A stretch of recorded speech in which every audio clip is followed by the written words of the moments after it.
Minas Gerais, século XVIII, auge do ciclo da mineração do Brasil. Foi aqui que nasceu e viveu Antônio Francisco Lisboa, o Aleijadinho. Autor de obras sacras de rara beleza, ele é considerado um dos gênios da arte mundial. 200 anos após a morte de Aleijadinho, o Caminhos da Reportagem refaz os seus passos e mostra sua herança. Um verdadeiro legado, esculpido em madeira e em pedra-sabão.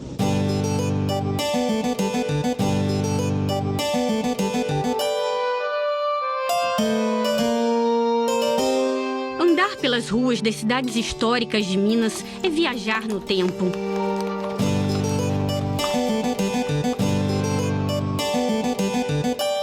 O Casaril nos remete a uma época em que a riqueza que brotava do solo em forma de ouro transformava a sociedade local. Logo, as principais ordens religiosas também se estabeleceram naquele rincão dourado do país. Para construir e decorar as imponentes igrejas, foram convocados os melhores artífices da época. E não apenas mestres europeus, mas talentosos filhos da terra que começavam a sobressair, como o mulato Antônio Francisco Lisboa, que mais tarde, em virtude de uma doença misteriosa, passaria a ser conhecido por todos como o Aleijadinho. Filho de um português com uma negra, nasceu em Vila Rica, na primeira metade do século XVIII, mas até hoje não se tem certeza sobre o ano exato de seu nascimento. Durante muito tempo nós tivemos duas correntes a respeito dos biógrafos de Aleijadinho.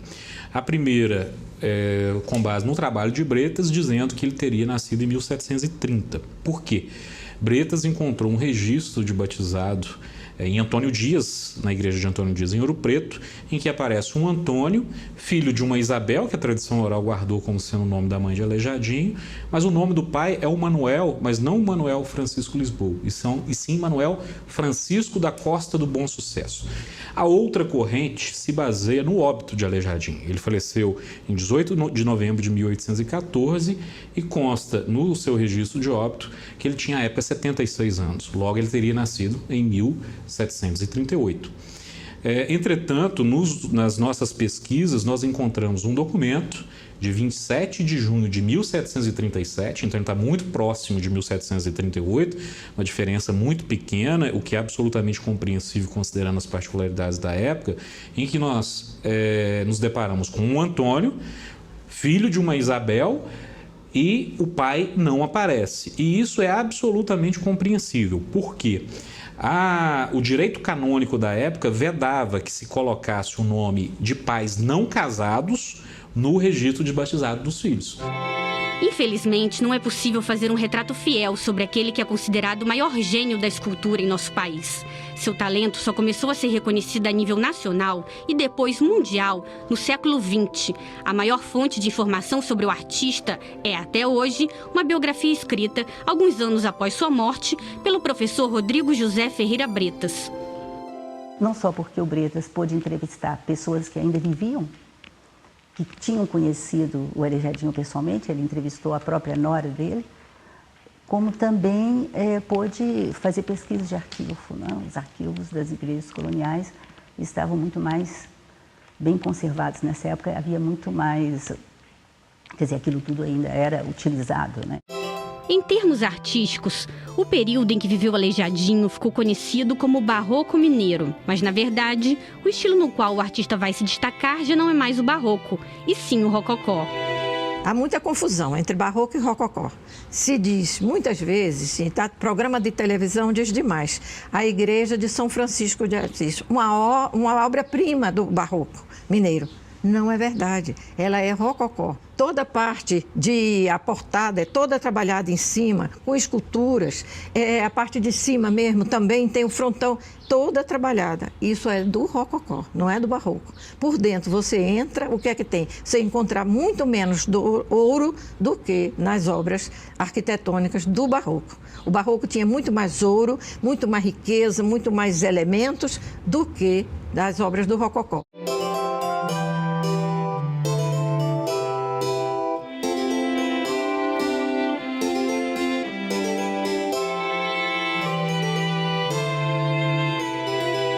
Por vezes, no decorrer de sua construção, as igrejas iam sendo adaptadas a novos estilos arquitetônicos. Um exemplo é a igreja de Nossa Senhora do Carmo, em Ouro Preto. Como nós podemos ver aqui, a parte de trás ela é mais quadradona, é típico do estilo do pai dele, é típico da região que o pai dele vem, de Portugal, da região de Lisboa, mais quadradona mesmo. E aqui na fachada a gente já vê esse estilo mais sinuoso, tipicamente rococó, né, que é característico da obra do Aleijadinho, com as torres cilíndricas, ele adora essas torres cilíndricas. E o Aleijadinho não trabalha no período barroco, como muita gente acha, ele trabalha no período rococó, né, e essa igreja, a fachada da igreja, a decoração interna é toda do estilo rococó.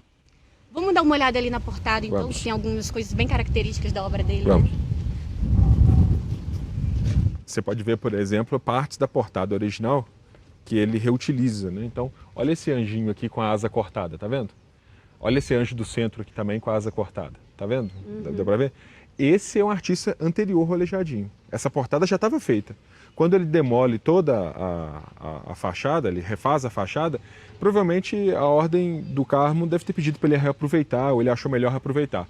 E dá para a gente ver claramente que não é o mesmo escultor. Repare o rosto desse anjo do centro e repare o rosto do anjo embaixo da coroa, que é do Aleijadinho. O estilo do Aleijadinho, quando ele projeta igrejas, faz decoração interna, retábulos, etc., é puramente rococó. Nas imagens, ele volta um pouco para o espírito barroco, que é muito mais expressivo, não é? Em termos de espiritualidade religiosa. No século XVIII, a arte tem uma característica fundamental, que era uma arte de encomenda, né? Você tinha um cliente que contratava o serviço de um artista para fazer uma determinada obra, né? Que podia ser uma pintura, um retábulo, uma escultura, um oratório, uma mesa, uma cadeira, ou mesmo até construir um prédio de uma igreja, né? De uma ponte, um chafariz.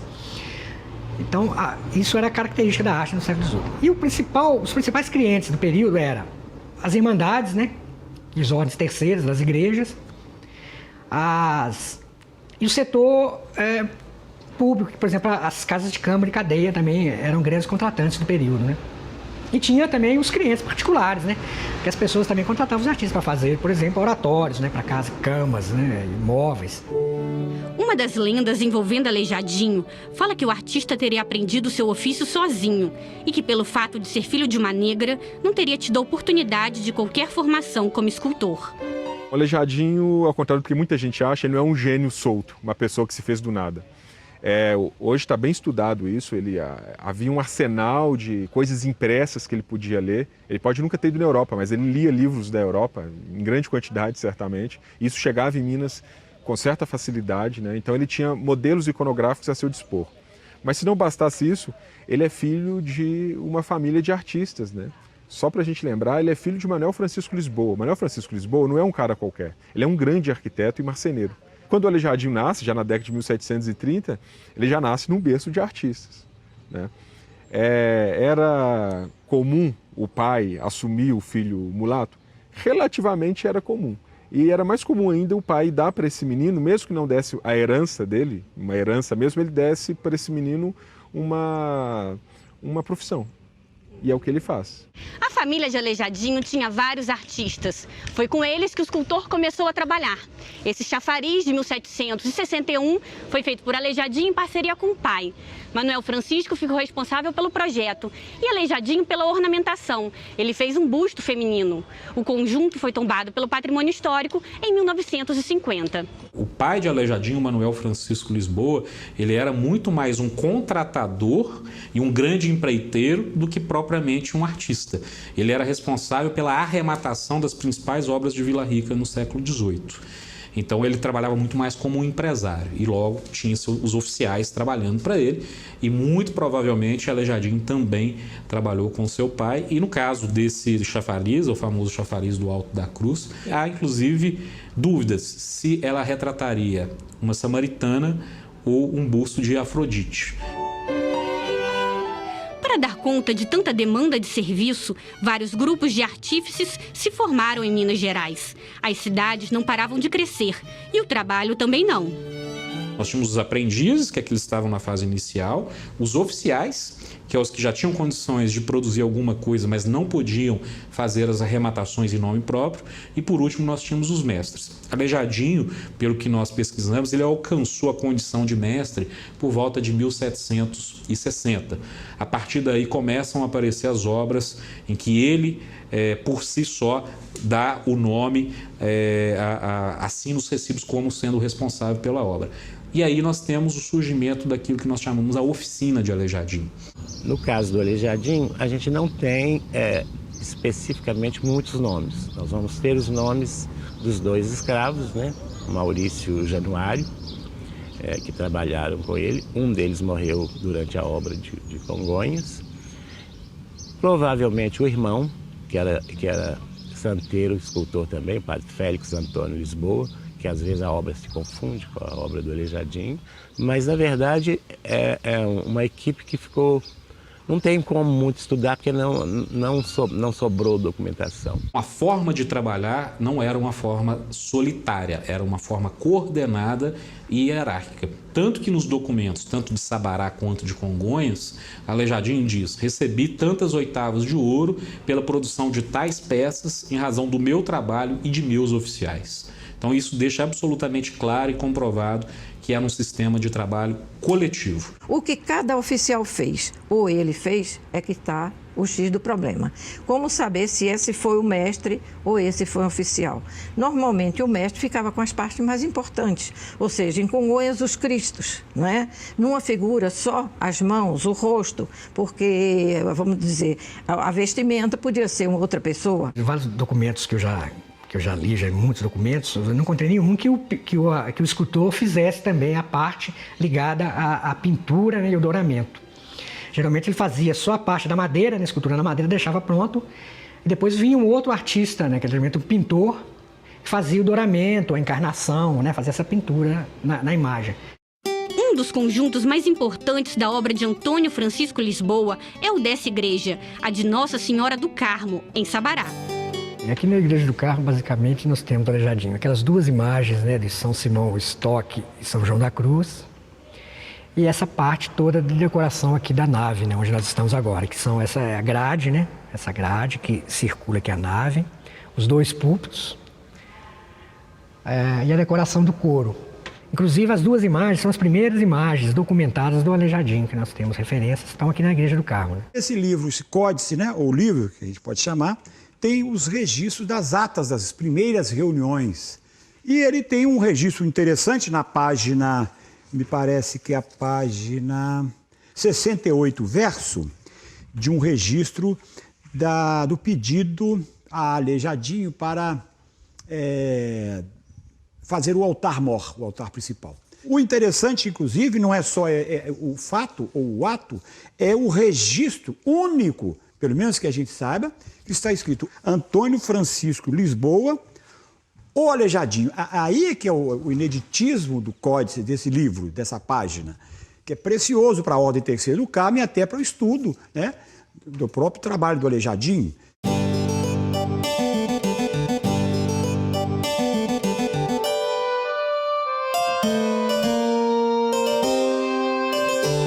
Algo Algo que impressiona é saber que trabalhos tão grandiosos eram feitos com ferramentas extremamente rudimentares. O artista plástico Luciomar de Jesus, que vive em Congonhas do Campo, possui algumas delas e as utiliza até hoje. É uma ferramenta muito antiga, precisa de lubrificar, mas tá vendo? Ela funciona, né? E é claro, tem que ter uma prática, né? Mas quanto mais campo você tiver, ó, e quanto mais você utilizar o cordão inteiro, ele vir para lá e para cá, você consegue mais giro. E conseguindo mais giro, mais você consegue furar, com mais agilidade, né? Você, com uma mão de mármore, né? Por exemplo, você fazia os furos, vários furos aqui, né? Imagina que essa pedra está toda inteira. Você vai fazendo vários furinhos e depois de você abrir vários furos, você vem com a ferramenta, né? Pode ser um gradino como esse ou um escopo. Você vem com o escopo, cortando, batendo e cortando, limpando ali. Depois você vem com as raspas, como estas, né? Você é como se fosse uma grosa, só que usado na pedra. Você vai modelando, né? Raspando, como se eu utilizasse aqui na pedra, seria assim, ó. Né? Ó. Você consegue arredondando tudo e vai dando modelado. Uma coisa curiosa que eu descobri sobre o Aleijadinho há pouco tempo, estava fazendo uma palestra no Porto, lá no norte de Portugal, e contei que, segundo o biógrafo dele, o Rodrigo Ferreira Bretas, ele tomava uma substância, né, que tinha o nome de cardina, né, e essa cardina era tomada, segundo o biógrafo, né, para aumentar os dons artísticos, né, dar mais inspiração. Aí começam os risinhos no auditório, né? Eu falei, olha, essa cardina até hoje ninguém sabe muito bem que substância foi, não é? Já há várias hipóteses.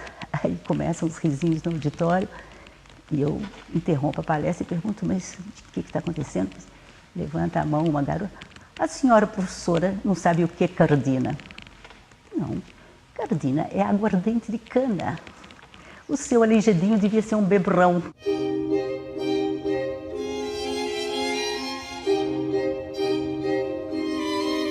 No próximo bloco, a valorização da obra de Aleijadinho e a cobiça despertada pela fama do mestre.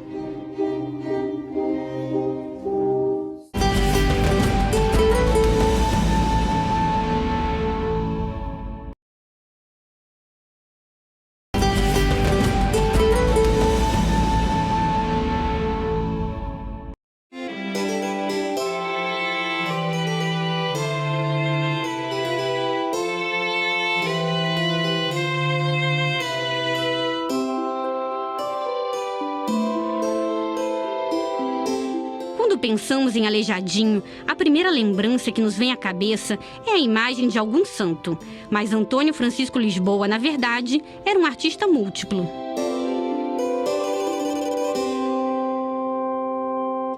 Para além da escultura, ele foi entalhador, ele foi arquiteto, ele foi perito, ele foi carapina, né, trabalhou como carpinteiro, então era um profissional de múltiplos talentos. Tinha, por exemplo, um conhecimento profundo a respeito das rochas de Minas Gerais, tanto que ele escolhia a pedra-sabão com a qual ele queria trabalhar e também com as madeiras. Nós temos registros documentais dele indo à mata para escolher a madeira que ele gostaria que fosse cortada para ele trabalhar, e normalmente era o cedro rosa. O Aleijadinho era, antes de tudo, um artista decorador, quer dizer, é a ambientação interna que interessa, muito mais do que a arquitetura, né? Na arquitetura é importante a ornamentação das fachadas, né? As portadas, por exemplo, as duas portadas de São Francisco de Assis, de Ouro Preto e de São João del Rei são uma maravilha.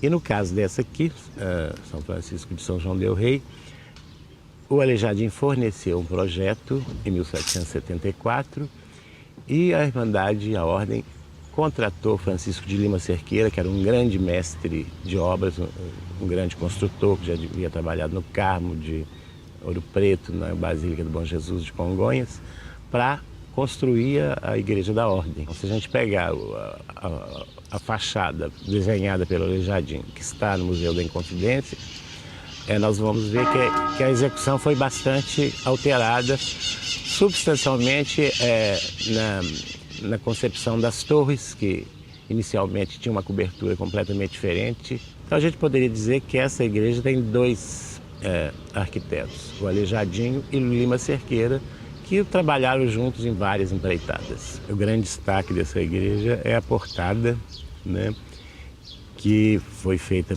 provavelmente na década de 1780. O Aleijadinho já havia esculpido uma portada para a igreja de São Francisco de Assis de Ouro Preto, e a Ordem Terceira aqui de São João encomendou a ele essa portada, que são as duas mais importantes e mais bonitas do período barroco-rococó brasileiro. Pela qualidade e pela tipologia das esculturas, a gente vai ver que grande parte da escultura dessa portada saiu das mãos do Aleijadinho. É como se a escultura do retábulo dos altares estivesse sendo colocada para fora, chamando os fiéis para entrar na igreja. E essa aqui ainda tem uma coisa muito interessante, que na verga da porta, na parte de baixo, né, da verga da porta, tem uma figura uma cabeça de Cristo olhando para quem entra na igreja.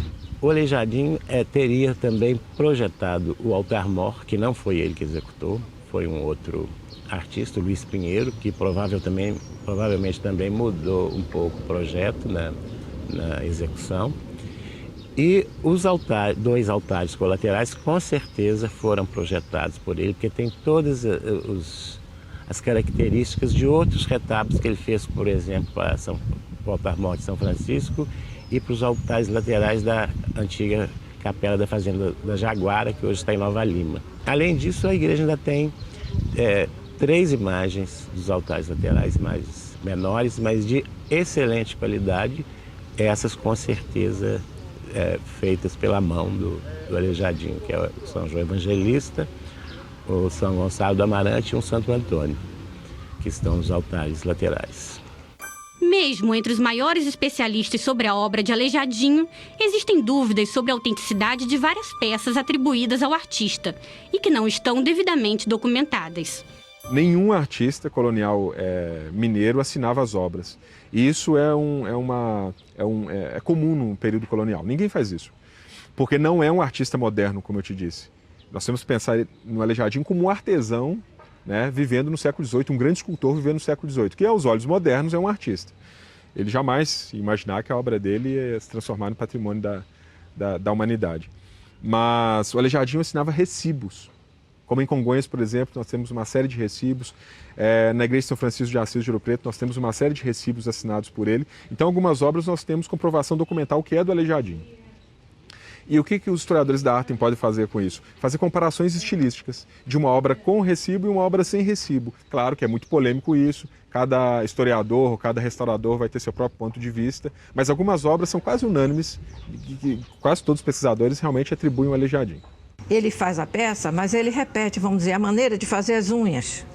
Em cada peça não faz unhas diferentes. Ele faz sempre daquele jeito, qualquer escultor. A maneira de fazer a pálpebra, o olho, a maneira de fazer a boca, o nariz. Então, no Aleijadinho, uma das coisas, a sobrancelha segue aqui no nariz, quase como se fosse um Y. Tá? O bigode nasce aqui das narinas. Então, são coisas que, através delas, você diz, essa peça foi feita por ele. Ele, e pode ter sido ele e sua equipe, ele e seus oficiais, mas saiu daquela oficina. Aqui na cabeça, por exemplo, se você olhar, você tem a questão dos olhos, né? Esse recorte meio amendoado dos olhos e um pouco saliente aqui para frente, né? Você tem, por exemplo, aqui no nariz, você vê na frente do nariz, ele forma uma bolinha, praticamente várias imagens do Aleijadinho, você percebe essa bolinha.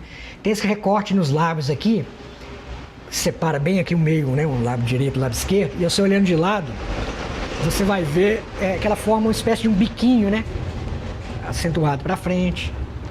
Essa dobra aqui para frente, formando assim, esse papo aqui, ela vai ser encontrada, por exemplo, lá em Congonhas, nas imagens. Em Congonhas vão ter muitas imagens que vão ter esse mesmo tipo de recorte, né? As mãos também, assim, bem gorduchas, né, aqui em cima. Outro detalhe também interessante são os pés, né? Que eles são virados para fora, né?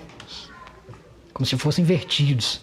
Quando a gente vê obras semelhantes do Aleijadinho, mas mais polêmicas, uma que 90% dos pesquisadores atribuem Aleijadinho e outra só 10% atribuem Aleijadinho, né, que são obras polêmicas, provavelmente elas vieram de oficinas irmanadas.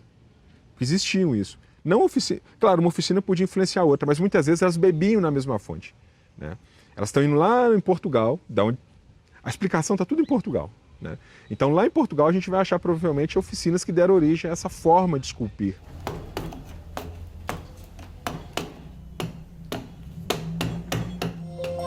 Porém, nem tudo que reluz é ouro. Recentemente, o artista plástico Elias Lyon, que vive na cidade de Mariana, teve 2 cópias de obras de Aleijadinho, feitas por ele, incluídas em um catálogo, como se fossem trabalhos realizados pelo próprio mestre. A referência para a escultura, para o barroco, na escultura aqui no Brasil, é o Aleijadinho. Então eu fiz algumas cópias, como estudos, das obras do Aleijadinho. Inclusive um São Jerônimo, São Joaquim, que está no Museu Arquidiocesano. Fiz várias. Fiz uma Nossa Senhora das Dores, que está no Museu de Arte Sacra de São Paulo. Fiz uma Nossa Senhora da Expectação. Várias imagens inspiradas no Aleijadinho. E cópias fiéis, né? Vamos dizer assim, fiéis. Essas imagens foram adquiridas aqui, foram adulteradas, removidas a policromia e forçosamente envelhecidas. Esse envelhecimento foi proposital, né? Remover a pintura, remover uma assinatura, exatamente para que as obras se passassem por obras do Aleijadinho. O nosso objetivo não era falsificar, porque o nosso objetivo, tanto é que a gente, quando faz a policromia da imagem, a pintura, a gente faz com materiais atuais. Por exemplo, no século XVIII, a policromia de uma imagem era feita com têmpera, pigmento e clara de ovo. Hoje nós fazemos com tinta acrílica. A tinta acrílica não existia no século XVIII. Esse ano, uma exposição em homenagem aos 200 anos da morte de Aleijadinho, em Brasília, foi suspensa depois de um acordo com os presidentes do Instituto do Patrimônio Histórico e Artístico Nacional e do Instituto Brasileiro de Museus. O motivo foi a suspeita sobre a autenticidade das obras apresentadas. Na verdade, eu acho que é uma leviandade.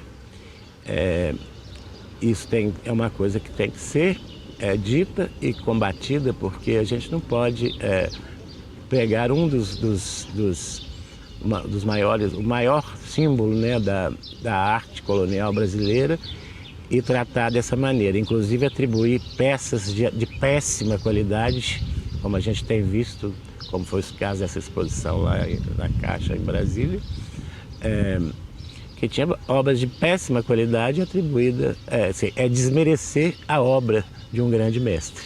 Uma vez que essas imagens são publicadas em catálogo, elas vão numa exposição patrocinada pelo governo, amanhã, se uma imagem dessa aparecer no leilão, ela tem antecedentes e procedência para poder ser atribuída como um Aleijadinho verdadeiro. Então uma imagem dessa, que não valia, por exemplo, quase nada, passa a valer milhões. Isso interessa não só as pessoas particulares, colecionadores, como também até as próprias coleções, como um museu, por exemplo, né? Então, muito tempo se atribuiu um Cristo do Museu da Inconfidência ao Aleijadinho e depois se chegou à conclusão que não é. Muitas atribuições foram feitas erroneamente, né, de maneira equivocada. Então, a gente tem que rever isso. Para comprovar uma atribuição, hoje em dia, você tem que levantar documentação, se existe, as questões formais, mas também as questões técnicas. Hoje é dificílimo você localizar novas peças no mercado. O que existe e está aí. Pode ser que se possa identificar alguma coisa dentro de igrejas ou museus, mas eu não acredito que em coleção particular apareça nenhuma novidade. Uma obra-prima de Aleijadinho que ninguém contesta, no entanto, é o conjunto arquitetônico da Igreja de São Francisco de Assis, em Ouro Preto. Não há como não ficar fascinado com sua imponente portada. Tanta beleza fez com que a igreja fosse eleita uma das 7 maravilhas da arte colonial portuguesa em todo o mundo. Aqui na Igreja de São Francisco de Assis, em Ouro Preto, as marcas de Aleijadinho estão por toda parte. Essa é considerada uma das principais obras do mestre. Esse altar é, sem dúvida nenhuma, a obra-prima do rococó brasileiro, né? E é justamente aqui que o Aleijadinho mostra todo o seu vigor no auge da sua carreira, né? Numa fase já madura, provavelmente ainda no momento que a doença dele não atingiu um nível muito elevado. E posteriormente foi policromado pelo Ataíde, que é esse grande artista, esse grande pintor que acompanha o Aleijadinho em algumas obras. Não sabemos se eles trabalharam no mesmo momento, mas sem dúvida nenhuma trabalharam nas mesmas obras. E aqui o Aleijadinho mostra toda a sua genialidade, especialmente na colocação dessas duas colunas externas, né? O Aleijadinho aqui ele subverte todo tipo de arquitetura que tinha se visto até então. Os gregos já tinham estabelecido um modo arquitetônico que tinha sido seguido por mais de 2000 anos. E aqui um mulato, em Minas Gerais, isolado nas montanhas, ele pode criar uma coisa da cabeça dele, uma coisa diferente, né? As colunas elas se torcem e se projetam para frente como se fundissem graças ao peso elevado do altar, mas é tudo falso, é tudo uma brincadeira do Aleijadinho. Eu acho que qualquer artista mediano faria besteira aqui, não faria dessa forma, mas como o Aleijadinho é um gênio, tudo se conjuga maravilhosamente bem, né? Nessa obra que para mim, sem dúvida nenhuma, do ponto de vista da produção de altares, é a obra-prima do Aleijadinho. Nos púlpitos da igreja de São Francisco de Assis, nós vemos novamente o Aleijadinho no auge da vitalidade artística dele, no auge da criação, né?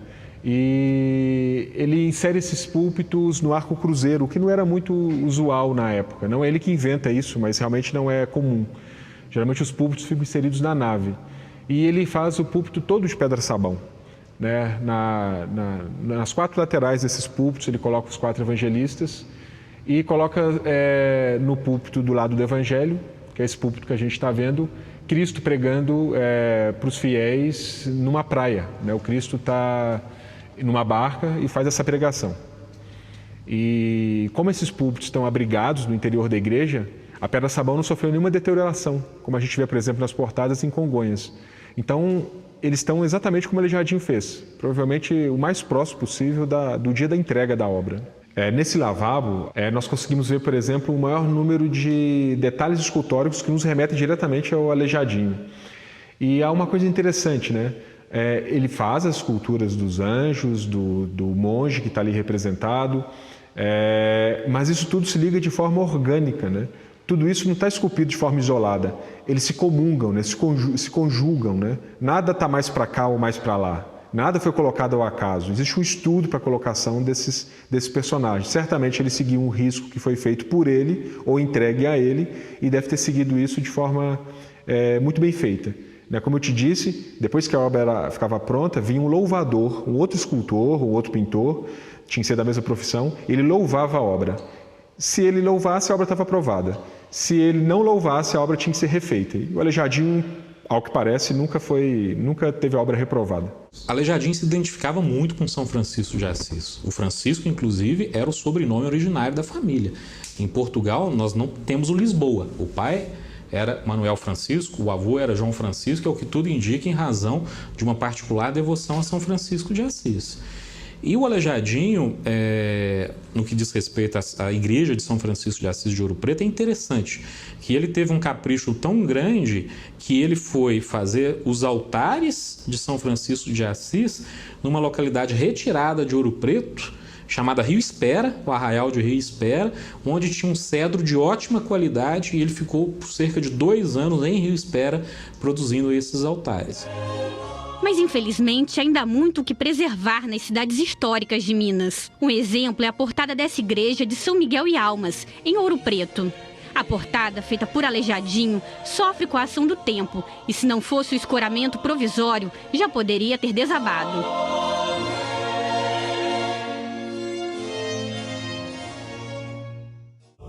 Depois do intervalo, a doença misteriosa de Aleijadinho e a superação para realizar sua obra mais famosa.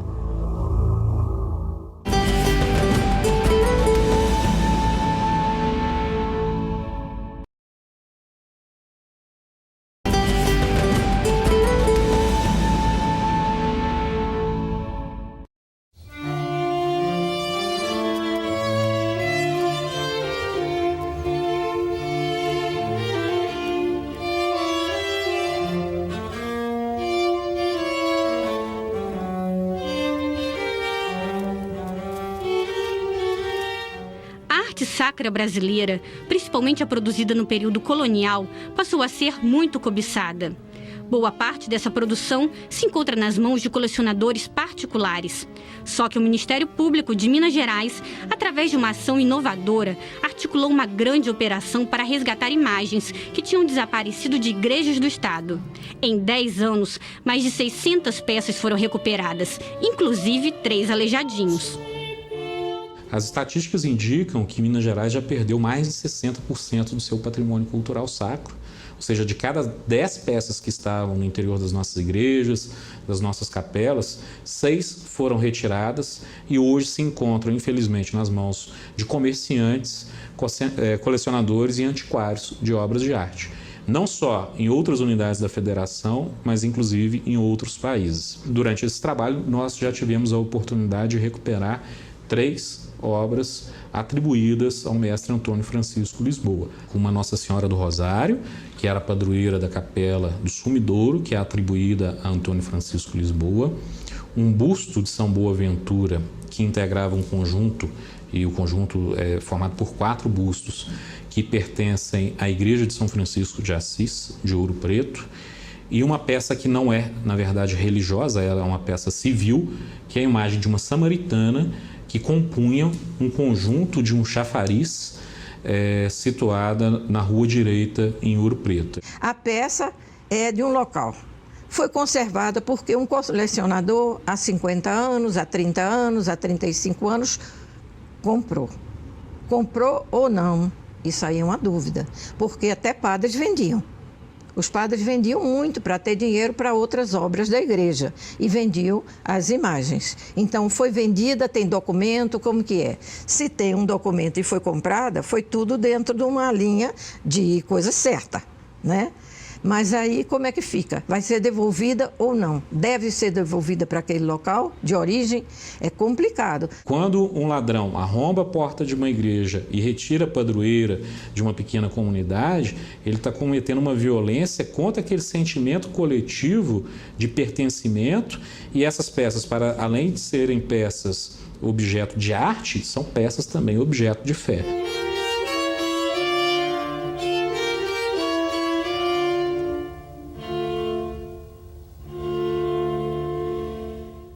Um dos episódios mais marcantes da vida de Aleijadinho é uma doença que afeta os seus movimentos. Mas apesar das limitações físicas, segundo os especialistas, sua obra se torna ainda mais vigorosa.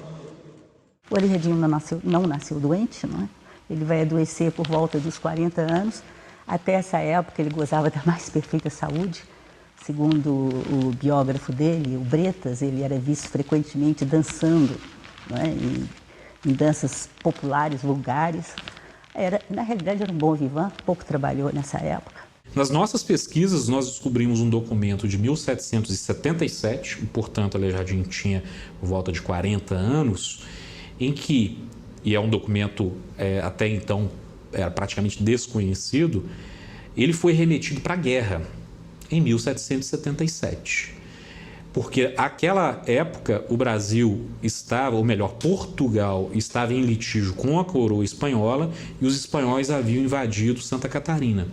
E como era uma região despovoada, houve necessidade de se enviar para o sul do país profissionais que pudessem fazer as fortificações da região sul, especialmente de Santa Catarina.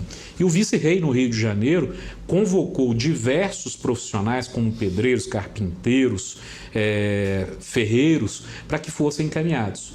E na relação do governador da capitania de Minas Gerais para o vice-rei aparece Antônio Francisco Lisboa, pardo, com 40 anos, carpinteiro. Eu acredito que seria absolutamente impensável se encaminhar uma pessoa inválida, que não tinha condições de se locomover, para o campo de guerra. Então, me parece que até essa data de 1777, quando ele é encaminhado, ele gozava de plenas condições físicas. Eu acho que a doença trouxe aquela aura, assim, de como é que conseguiu fazer, que amarrava os instrumentos na mão para poder trabalhar. Primeiro, se isso é verdade ou não. Se amarrava mesmo ou não, se ele tinha os dedos ou não. O que é certo é que em 1700, se não me engano, 1777 ou 78, ele foi receber um dinheiro e foi pago aos escravos que o carregaram para receber o dinheiro, porque ele já não andava. Então, tem um problema de locomoção. Isso não há dúvida, pois está documentado que ele foi levado pelos escravos para isso. Os sintomas que Rodrigo Bretas deixou registrados na biografia de 1858 são sintomas que guardam correspondências com várias doenças. Então, os médicos até hoje, apesar de diversos estudos, eles não conseguiram chegar à conclusão de um diagnóstico retrospectivo das doenças de Aleijadinho. E talvez seja um dos casos clínicos mais complexos que nós tenhamos aí na história do país. E para vocês terem uma ideia, as hipóteses superam a uma dezena. E elas vão, as hipóteses médicas, desde a poliomielite, a fratura, o AVC e a própria lepra. Quanto mais a doença se agrava, mais ele produz. É impressionante a gente pensar que aquele conjunto extraordinário de Congonhas, né, dos pastos e dos profetas, tenha sido feito na fase final da vida dele. Não é?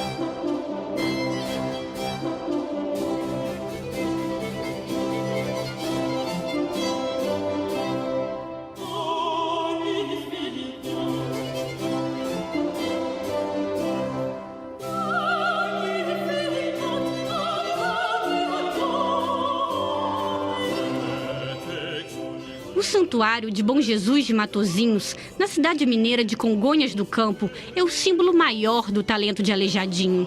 O conjunto de obras, considerado pela Unesco como patrimônio da humanidade, não se resume aos 12 profetas de pedra-sabão que guardam a entrada da Basílica. Há também as majestosas imagens que compõem os passos da Via Sacra. Peças de grande beleza e expressividade, produzidas por um homem consumido pelo sofrimento de uma doença sem cura. A ideia da construção do santuário partiu de um português que vem para o Brasil, Feliciano Mendes. Ele conta a história que ele teve uma doença e que teria feito uma promessa para se curar, né? E se curasse, construiria um santuário nos moldes dos santuários existentes na Europa. Portugal tem 2 casos que são bem próximos, também na Itália tem alguns casos. Então, com isso, ele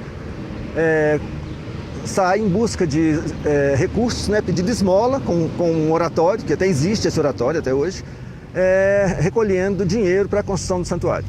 E para isso, para a construção do espaço, ele chama os mais importantes artistas, não só escultores, como arquitetos, entalhadores, pintores, para executar essa grande obra. O tema principal do santuário, na verdade, é a crucificação de Cristo, né? Inclusive, no altar-mor tem a escultura do Cristo lá, que vem de Portugal, né, que é o Senhor de Matozinhos, a devoção portuguesa está ali e tudo gira em torno da crucificação. As primeiras obras executadas pelo Aleijadinho são, na verdade, um conjunto de relicários. É um conjunto de 8 relicários que ele executou para a decoração do interior da Basílica. Depois, ele vem executar os passos da Paixão, né, que são cenas também do Novo Testamento, que representa toda a paixão de Cristo, começando com a ceia e vem até a crucificação. Tá? Agora, no final da vida dele, já na última fase da vida dele, ele executa o conjunto de esculturas em pedra-sabão que estão no átrio. Tá? As 12 esculturas em pedra-sabão, que já são figuras do Antigo Testamento, né, que compõem o átrio da Basílica. É formidável a força das figuras do Aleijadinho, a expressividade, que tinha gente até que, os viajantes, alguns não gostaram. Por quê? Achava até feio, de tão expressivo. Isso é uma característica muito forte das peças do final da vida do Aleijadinho. Por exemplo, das que estão em Congonhas. Ele morreu em 1814, elas são do finalzinho do século XVIII. Elas são expressivas, elas são fortes, impressionantes, são muito bem feitas, muito bem acabadas. Então tem uma diferença aí, a expressividade foi aumentando à medida que ele ficou talvez mais livre.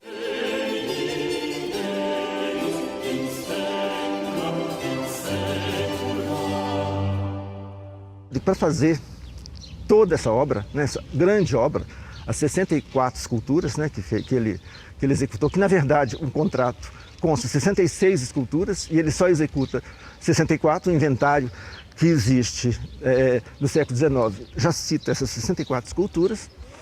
Ele não trabalhou sozinho, né? Ele trabalha com uma equipe, né? Ele tinha um ateliê, na verdade, né? Porque, inclusive, os documentos que comprova aqui os pagamentos, etc., os recibos para a execução da obra, cita vários oficiais que trabalhavam com ele aqui. Ou seja, ele não trabalhou sozinho, né? Ele trabalhou com uma equipe que, na verdade, ele coordenava, né? Quando a gente percebe as esculturas dos passos, você percebe nitidamente onde ele trabalhou sozinho, né? O que ele fez sozinho, o que ele fez com a ajuda dos oficiais e o que foi feito pelos oficiais. É muito claro.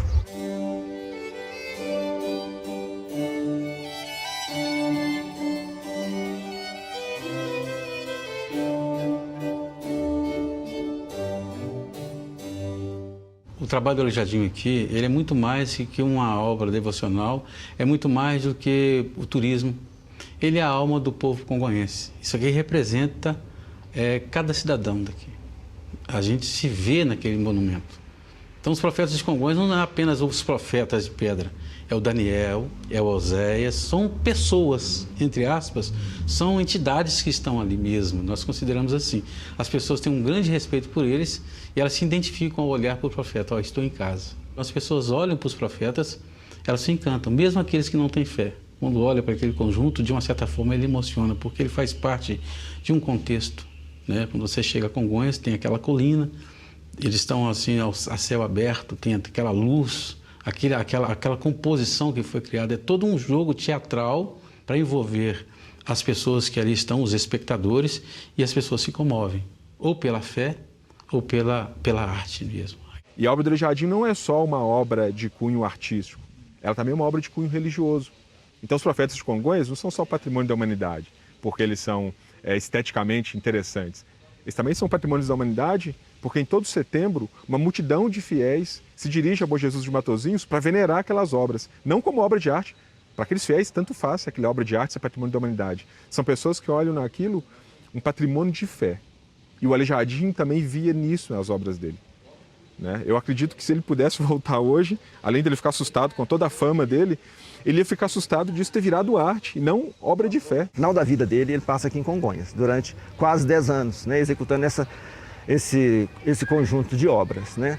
Tanto o conjunto dos passos quanto o conjunto dos profetas são obras que não existem, né, comparação.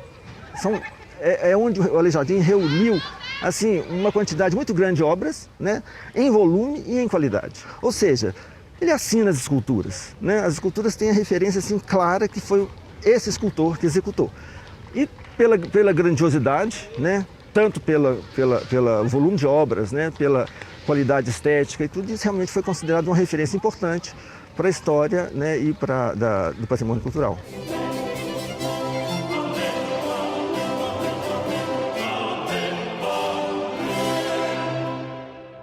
Bom, aqui nós temos a provável última obra do Aleijadinho.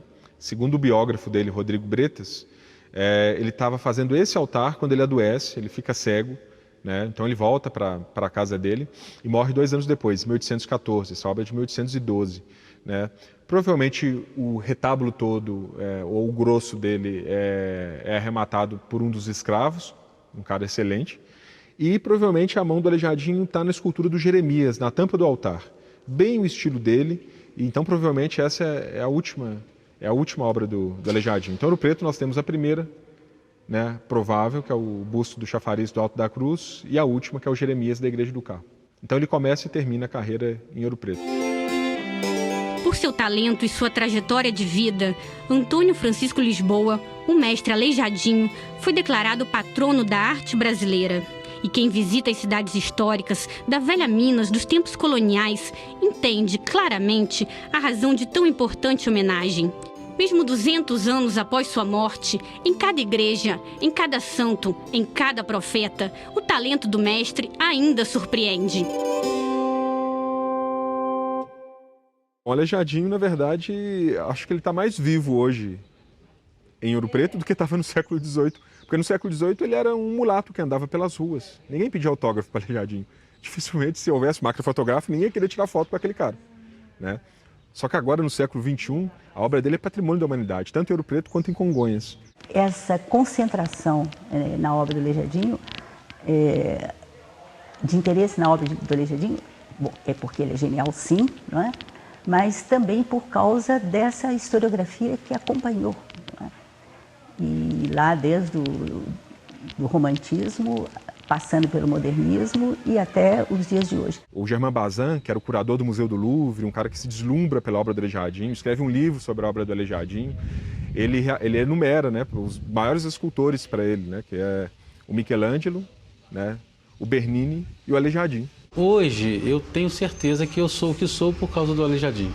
Eu não seria o seu Mário escultor se não houvesse um Aleijadinho. Eu acho que nós ainda temos muito o que descobrir a respeito do homem Aleijadinho. Muito se tem escrito e muito se tem desprendido esforços para a compreensão da obra, da produção. Mas me parece absolutamente essencial que nós tenhamos um esforço maior para, primeiramente, entendermos o homem. Isso vai facilitar, sem dúvida alguma, a compreensão posterior da sua obra.